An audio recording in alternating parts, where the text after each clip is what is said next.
We had been looking for the last few years for a new home. The market was crazy, but we knew we needed something that would accommodate our family in this new season.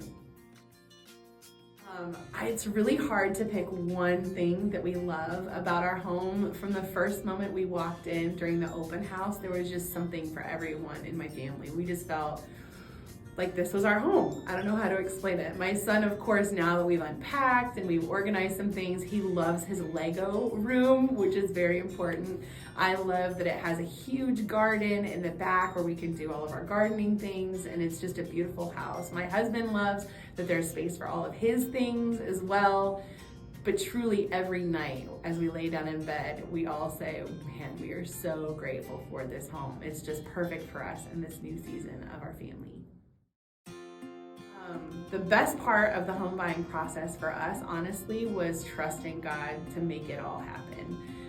We all had to grow in our trust, and we actually called the house the Hope House because with our son, we didn't know what to call it. It wasn't ours yet, we hadn't bought it yet, but we would drive by and say hi all the time. And so just watching how God literally did take care of every single detail down to almost the dollar. It was such a faith increasing experience for everyone in my family. I honestly think, especially for us, we're not pros at buying houses and selling houses. This was a big step for us to just trust that God was leading us in the right place. But for us, the best advice I can give is just wait for that peace.